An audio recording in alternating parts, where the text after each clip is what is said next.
Alright, welcome back to Lenz's Comic Corner, Classic, Lots of Known Classics. This is episode number 3,500. Yes, I finally reached this number. And also, Doubleshot number 3394. 2 Green Lantern trades. First up we have is Green Lantern by Jerry Adams, Volume 5, Fractured Spectrum. Collecting issues 19 and 24 of the series. Oh, and there's debuts here, alright. Oh gosh, yes. We have X Kameko, Jack Herbert, Fernanda Prusen, Oscar Albert, and Jason Paz on the interior artwork. The cover works of Eric Cullen. So, we start off with, we're in Hub City, home of the Question. By the way, he's not here. Yes, we feature Hub City, but no appearance by the Question. No Vic Sage. We have Superman, Wonder Woman, Batman. We see look like Black Lightning.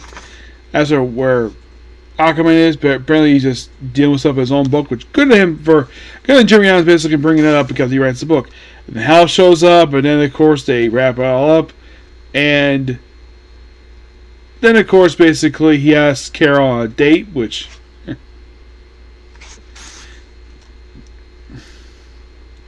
Yeah, then of course basically they hang out in the watchtower. I was trying to touch about it, and then of course basically have to go, and then I'm implying here that it's kind of like she just hops out. I'm assuming these two must have had sex, and then we see a runner. Yes, we see a brand spanking new character here, where she looks to stuff and like picks various objects like. Where's my ring? I might be help with that. Odyssey, the Time Bandit. Yes. Yeah, and when I looked up, this is a complete original character. This is the debut of this character. Oh, and she apparently has a Legionnaire ring. Why a Legionnaire ring? Well, why not? Actually, there's no reason why. So, and then we cut to Australia, where we have, get this. So, they go to Earth. And they run into Connor Kent, who does this weird pose of him just brushing off like, oh, and he immediately falls for Odyssey because Odyssey's a girl. So like implies like she may have fallen for him. And then they pay a visit to, of all places, the Watchtower, of course. And then get this. So Hal gives Carol a kiss goodbye. And then they fly off on, I kid you not, the Interceptor from the Green Lantern animated series. Oh boy, and there's more of this here. So, then we have Starbreaker, where he's basically building his own course to something that's the crossover. Yeah. And then, of course, we have somebody using the energy of the Red Lanterns, like he's so mad. His name is Idris. Yeah, he seems like a builder. And then they go pay a visit to the Source Wall. Yeah, the Source Wall has brought up a lot about this one, and in the next book we're talking about here. And then we have, get this. This is so funny. So we have Superboy, Kyle Rayner, and Odyssey, and then Kyle decides to act like he's Indiana Jones here. It's like, we're raiding the Prenumerian Temple. Obviously, take on Reyes Lost Ark. Then, of course, also Nerd. And there's a little bit, of course, like Slowpokes. And some bit of fighting Hal's doing up to. Here's a hammer. It's almost like a joke for Thor, this hammer. He just looks at it and just walks away. Like, there's the object. And then go down the cart like it's ready, like Temple of Doom. And then, of course, apparently, like, so Starbreaker has recruited the Phantom Lantern, apparently. So to deal with him here, and by the way, we do get an epic return here. One we did not ever expect. And of course, basically, we have stuff with Green Lantern, basically do this with Vampire, like an Interceptor, and then we get paid a visit by Mr. Terrific, making his first appearance in this series. And then, for some weird reason, they go to Coast City, where apparently We have the Scream attack, and of course Star Sapphire's there, and of course she's happy to see her awesome boyfriend. And then they can prison him. And then I'm like, seeing this, I'm like, wait a minute. I thought he had a big head. Yeah, the DO is here with Director Bones and Hector Hammond. I look at him like, wait, when did his head shrink? Good question. Not answered here. Basically, and then Hector decided to take the man's face off. Also, Hal gets into a dick measure contest with, of all people, Director Bones. And then they recruit Dove of Hawk and Dove, which I don't think she's been seen in several years. Like, where the heck has she been? No idea. And then Dove finds out what happened to the guy where Hector stole his face for some reason. Actually, I think he stole his brain. And of course, they're dealing with Hector now. Yep. And then, of course, Dove. And then for some... Okay, so get this. So, meanwhile, though, on a Reach Outpost Omega, I'm like, the Reach, as in the species who created the Scarab, the Jaime Reyes uses the Blue Beetle, where they freed this guy here, and this guy turns out to be the original wielder of the Blue Beetle, Dan Garrett. And here's a fun fact. Did you know that his last known appearance, just prior to this, was in death metal? Yes, he got revived in death metal. The man had been dead for years. Though this version of Dan Garrett himself is an amalgamation of the Gold and Silver Age versions of the character. So why not? We get two, and of course, like, we got Company, we got Bugs coming, like it's basically Starship Troopers, and then of course, then we have Hal's Dick Measuring Contest. Just took the facility cost segment. I'm gonna stay right there. Here's something. I'm a Green Lantern, part of the Green Lantern Corps, whose duty is patrol Sector 2814, which it's a big part of. You see, you have authority over this. I have authority over this. I'm afraid. Not done. I'm going to look that you're turning its super beings into using our purposes. But under Guardian Treaty 5460, which the U.S. government has signed with the GC, I have a problem with extraterrestrials you're smuggling in and out of here. As of now, you have business. Period. And on top of that, if you don't want me to create a construct of a rocket jet, everyone building up to Oa, I'll shove you a nice hell. However, long we want, you're going to help me with something else. And Bowen just sits there. Much. That's my thing. What can I help you with? I need a key. And of course, yes. And then Dan gets the Scarab, puts it on. Either got Blue Beetle. He says Kaji Shah, not Kaji Da, Kaji Shah, and becomes the Silver Scarab. I think he did assume this back in the 80s during the Take Court ongoing. And then, get this. So Hal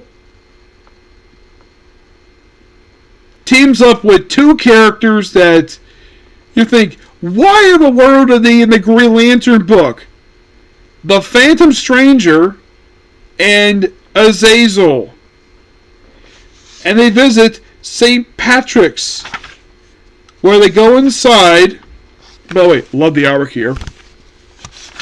And they go inside and, like, welcome to a tour of hell. And why are they here? And then, of course, basically, we'll find the reason why. We see somebody walk in the door, and then we see Gnort here. I think he's supposed to be dead. I'm not sure. And then, of course, comes issue 23, where something is here, and we see this disgusting person take the necklace. Yes, this guy becomes part of the Starbreaker Corps. And then we have Dan Garrett, Kyle Rayner, Connor Kent, and Odyssey take on this giant octopus in space. Yes. You're like, wow, this sounds awesome. It is awesome. And then, of course, after the necklace in the sky do basically be dark. And then Hal is confronted by the Spectre, who has no host, by the way. His last host is dead. Well, kind of, anyways. Yeah, they basically, he was forced to give the host being the dark side. By the way, Spectre does offer Hal to be the Spectre, except Hal is alive. Spectre's looking for a new host. Tim Corrigan is not here. He probably assumed like Tim Corrigan. Nope, no, did not. Oh yeah, and they reference basically how joined Spectre to judgment. Yep, that's basically what happened.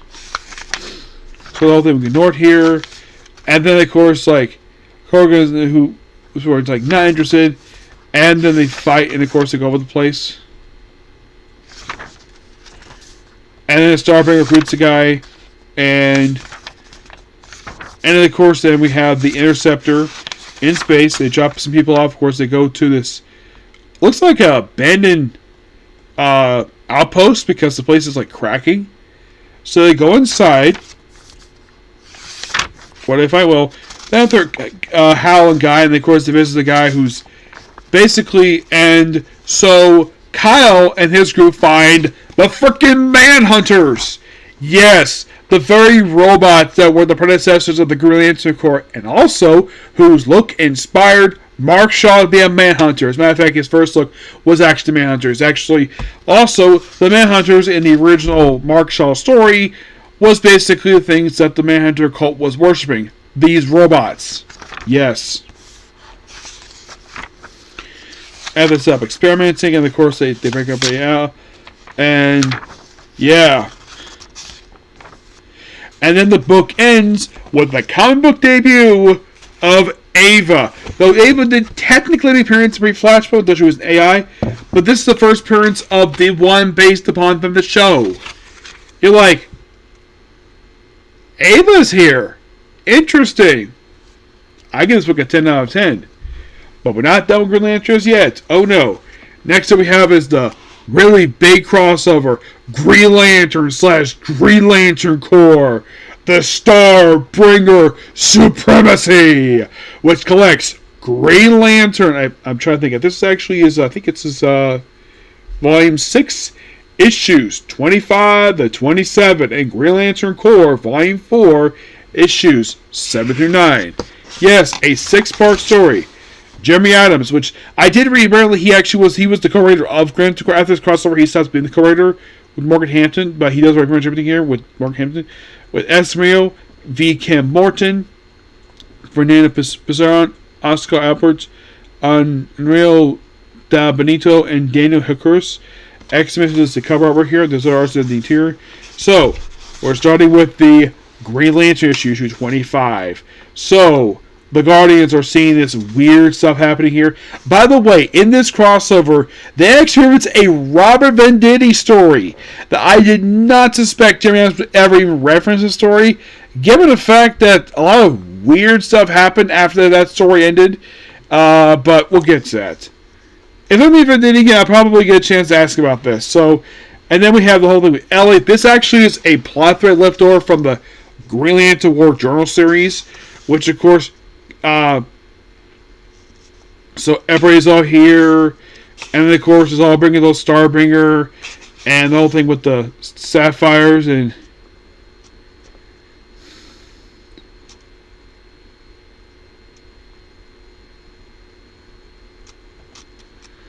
my name is Aya. Yeah, bringing Aya from the Green Lantern animated series, one that was CGI. The one Cartoon Network decided to cut after one season because they wanted to push other stuff that people did not want. And plus also, there was a very infamous moment during the run where after they just came back from a break, they took another week off, which, by the way, the people running the block didn't know anything about it at all. And the reason it was celebrating Cartoon Network's 20th anniversary. Yes. Which they could have mentioned ahead of time, but nope, they chose not to. So they took this off following Young Justice. Yeah. It's nice to hear the whole thing with the Reach, which I think this may be the first Reach been brought up since the Tony Bedard Green book. So, So we have stuff here. Of course, you have a dragon. I think this is Amethyst. I believe this is. Yeah, I think it's probably Amethyst. And of course, Starbreaker's here with his group. But we have some switchers where Sinestro is a Green Lantern now, and Kilowog is now a Yellow Lantern for reasons. So, and then we see Razor reunites with Ava, and of course, by the end of the story, Raze becomes Green Lantern because I think Jerry Allen must be a big fan of the Green Lantern animated series, so he decided to have him stop being a Green Lantern for reasons. Yeah.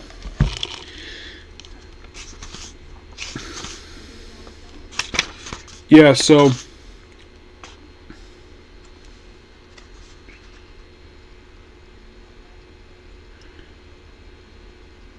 yeah, basically do with Sun Eaters. So yeah, eat all these suns and stars. It seems like a lot of this crossover dealt with a lot of leftover plot threads from, of all things, the Wardrobe book. Also, they bring in the Amazo robot who is part of the Green Lantern from the Absolute Power story. Yeah, why is he here? I guess because he was a creation, he wasn't destroyed, so they basically just reprogrammed him. I would say maybe. So, and then this is where they bring up the events of Lights Out. Yeah, I did not suspect. I was reading this again because I read part of this when it was coming. I haven't finished reading it. Now, I was surprised to see this. So they first reference Emerald Knight, of course, obviously, which was a one-shot John Stewart came up with. And then it's incorrect. John used the entities to replenish this well in the source wall, which, by the way, they do confirm that all the original creatures that made up all the Lantern powers, they were all killed, and the new ones they have currently are new ones. So, and then Kyle, it's yeah, we mentioned frickin' Relic. Yes, remember this guy from the Robin Diddy stuff? Which Lights Out had a really good build for its crossover. It was excellent. And then we had the stuff with the Durlands, and then we had the amazing Godhead story, which I enjoyed. I even told this Venditti, I love the Godhead stuff because I thought it was his best. I thought it was the best crossover of the 3 ones he did. So yeah, and then of course Mitchell thinking him a White Lantern, which of course he undid that in the Hydro Lantern Corps. Yeah, and then of course basically everyone loses all the rings. So. Yeah, so, and then of course Emma gets new rings because I think the Starbreaker gets taken away, and we have to bring up the Source Wall because why not? And then of course they bring in the creatures again, and then we have Green Lantern Corps 7 and Green Lantern 26 that connect the covers here. Or basically, this next part is basically them versus in part 3 the creatures in the emotional spectrum.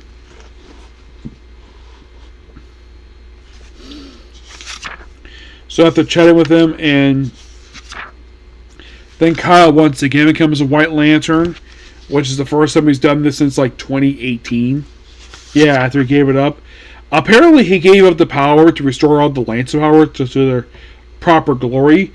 And now he's a White Lantern again, just cause. And then he's back to normal. Yeah, and I think they caught Starbreaker, but not really. Yeah, so basically, then all these criminals are part of this thing, and then guys here also too, and of course they open up basically, and of course Hal has Carol, and Kilowog now is a Yellow Lantern. Yeah, this felt completely random. Yeah, Kilowog, a Yellow Lantern.